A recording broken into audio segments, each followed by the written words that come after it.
மாதிரி வந்து ஏழை குடும்பத்தில் பிறந்த அதெல்லாம் கிடையாது. ஒரு 28-30 கோடி ரூபாய்க்கு அந்த காலகட்டத்திலேயே சரியா அப்போவே வந்து ஈரோடு நகராட்சிக்கு வந்து வரி பணம் கட்டின குடும்பத்திலேருந்து வந்தவர். பெரிய செல்வ சீமான் குடும்பத்தில் பிறந்தவங்க பெரியார். ஒன்றும் இல்லாத வந்தவங்க கிடையாது. ஒன்றும் இல்லாத வந்து அரசியலில் பெரிய ஆள் ஆனவங்களை பார்த்துருக்கோம். அவர் பெரிய ஆள் ஆகி தான் அரசியல் களத்துக்கு வந்தார். அதனால தான் அரசியல் ஓட்டு எடுப்பிக்க நான் வரமாட்டேன்ட்டார். இந்த ஓட்டு கேட்குற பழக்கம் வீடு விட போய் ஓட்டு கேட்குறது ஓட்டு போட அப்படிலாம் நான் சொல்ல மாட்டேன். நான் சொல்கிறத கேட்டால் கேட்டு கேட்கலாம் போகிறார். அவர் தொடங்கும் போது எல்லாத்தையும் சொல்லிட்டுமே திரும்ப முடிப்பார். பிடிக்கும்போது நான் சொன்னது எல்லாத்தையும் நம்பிடாதீங்க, அப்புறம் முட்டா பசங்களாகிடுவீங்க. நான் சொன்னது கரெக்டாக தப்பான்னு உங்களுக்குன்னு ஒரு அறிவு இருக்குல்ல, அந்த அறிவை வச்சு சிந்திங்கடான்னு சொன்னார். பெத்த தாய் கூட உறவு வச்சுக்க சொன்னார், மகளோட உறவு வச்சுக்க சொன்னார், அக்கா தங்கச்சியோட உறவு வச்சுக்க சொன்னார். அவரெல்லாம் அவர் ஒரு தலைவரான்னு கேட்குறாங்க இந்த சீமான். அப்படியெல்லாம் சொல்லலை. அவர் வாழ்ந்த காலகட்டத்தில் அவர் இருந்த கிராமங்களில் வந்து ஒரு 7 வயசு 8 வயசு பொண்ணை கற்பழிச்சிட்டாங்க ஒரு நாள். அந்த குடும்பம் வந்து அவர்கிட்ட கத்துது.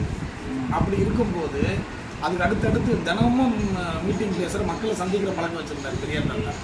அப்போ அன்னைக்கு நடந்த அந்த மீட்டிங்கில் பேசினார், 7 வயசு குழந்தை 8 வயசு குழந்தையெல்லாம் வந்து கற்பழித்து இந்த மாதிரி பண்ணுறானுங்க. இந்த மாதிரி பயலுங்க, இந்த மாதிரி வெறி பிடிச்ச நாய்ங்க தாய்கிட்டேயோ தங்கச்சிக்கிட்டேயோ அவனுடைய வீட்டில் இருக்கிற பெண்கள்கிட்ட உறவு வச்சுக்கலாம்ல அப்படின்னு கோபத்தில் கேட்டார். அதை விட்டுட்டான். இதை மட்டும் மாற்றி சொல்கிறான். சரியா? தமிழ் காட்டுமிராண்டி மொழின்னு சொல்லிட்டாரு. என்ன காட்டுமிராண்டி மொழி? 11ஆம் நூற்றாண்டில் தான் ஆங்கிலம் புழக்கத்துக்கே வருது. 1100 வருஷத்துக்கு முன்னாடி ராஜராஜ சோழன் இங்கே தஞ்சாவூரில் கோயில் கட்டிட்டு இருக்கும்போது தான் ஆங்கிலன்ற மொழியே இந்த உலகத்துக்கு வருது. அந்த மொழியை கற்றுக்கிட்டவன் எங்கெங்கேயோ போயிட்டான், பெரிய பெரிய ஆளாக ஆகிடுறான். இந்த மொழி 3000 வருஷத்துக்கு முன்னாடி உருவாச்சு, 30,000 வருஷத்துக்கு முன்னாடி உருவாச்சுன்னு இந்த மக்கள் இப்படியே சொல்லிக்கிட்டு இருக்கிறே தவிர அவன் மேலே வர்றதுக்கான வழி இல்லையே. அப்போ இந்த மொழி காட்டுமிராண்டி மொழிடான்னு கோபத்தில் பேசினார். நம்ம அப்பா அம்மா சொல்கிறது இல்லையா, எந்த கம்பெனியில் இருந்து விட்டாலும் உருப்பிட மாட்டேற, எங்கே வேலைக்கு வச்சாலும் உருப்பிட மாட்டேன், நீங்களும் வேஸ்ட்டு, பிறந்ததே வேஸ்ட்டாக, நீங்கள் உருப்பிட மாட்டேன்னு நம்ம சொல்கிறது இல்லையா. அப்போ நம்ம அப்பா அம்மா சொல்கிறதுனால நம்ம அப்பா அம்மாவை நம்ம தப்பாக சொல்ல முடியுமா? அந்த மாதிரி தான் அந்த மொழியை சொன்னார். ஒவ்வொன்றும் பெரியார் சொன்னதுக்கு பின்னாடி மிகப்பெரிய பலமான கருத்துக்கள் இருக்கும். சரியா? ஒரு மருத்துவமனையில் படுத்துக்கிட்டு இருக்கிறோம்னா நம்மளை பார்க்க ஒரு சொந்த பந்தம் வருது, அந்த மூத்திர கவர் அந்த யூரின் பேக் தூக்கிட்டு வெளியில் சுற்றுவியா? வெளியில் வருவியா? நீ அசிங்கப்படுவோம், கூச்சப்படுவோம். அந்த மூத்திர பையை தூக்கிக்கிட்டு இந்த நாட்டில் வந்து தெருவாக சுற்றினார் பெரியார். எவனால் பண்ண முடியும்? இனிமேல் எவனுமே இந்த தேகத்தை பண்ணவே முடியாது. அதனால தான் அவரை பெரியார்னு சொல்கிறோம். அவர் பெரியார்னு பேர் வச்சதே யார்? அந்த பட்டம் கொடுத்தது யார்? பெண்கள் தான். பெண்கள் அன்றைக்கி ஒரு பெரிய கான்ஃபரன்ஸ், பெரிய இதுவும் நடந்து அன்னைக்கு வந்து அவருக்கு வந்து அந்த பெரியாருன்ற பேரையே இந்த பெண்கள் தான் வழங்கினாங்க. அந்த மாதிரி பெரியாருடைய பற்றி பேசணும்னா ஏகப்பட்டது கிடக்குது. இவன் சும்மா இந்த பைத்தியம் மென்டல் ஏதாச்சும் கட்டிக்கிட்டு இவன் என்ன பண்ணுறான்னு கேட்டேன்னா, முத்துராமலிங்க தேவர் வந்து இப்படி பண்ணார், அம்பேத்கர் இப்படி பண்ணார், காமராஜர் இந்த தலைவர் அது இதுன்னு பேசுகிறான்.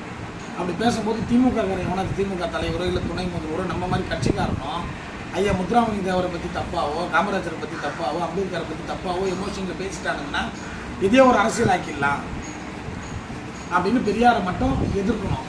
கட்சி உடஞ்சி போச்சு, இவன் கதை காலி, இவன் கத்தி காலி, இவன் விளையாட்டு இந்த காலி கிரவுண்டில் கோல் அடிக்கிற பையன் இவன். எங்கள் மாதிரி உலக கோப்பை வச்சுக்கிட்டு 32 நாடு கலந்துக்கிறதுல வந்து கலந்துக்கிட்டு அங்கே கோப்பையை எடுத்துக்கிட்டு வர பையன் கிடையாது. இவன் எங்கெல்லாம் காலி கிரவுண்டுக்கு அங்கே அடிப்பான். இந்த மாதிரி பையன். சரியா? அதனால் வேஸ்ட்டு இவன். இவன் உருப்படாத போகிறதுக்கு இவன் பெரியார் ஒரு மண்ணுன்றான். இவன் மண்ணாக போகிறதுக்கு காலம் வந்து போச்சு. அதுக்கு பேசிகிட்டு இருக்கிறான். இவன் மாதிரி 1000 பேர் 1,00,000 பேரை பார்த்துட்டாங்க பெரியார் காலத்தில். பெரியார் வாழும் போதும் பெரியாரை பார்த்து பயந்தான் இந்த சமுதாயம். பெரியார் செத்ததுக்கப்புறம் பயந்தான். 50 வருஷமாக இருந்து சிலையாக இருந்தும் மிரட்டிட்டு கிடக்கிறார் பெரியார். செத்து போனவங்கிட்ட சண்டை போட்டுக்கிறான் பையன்.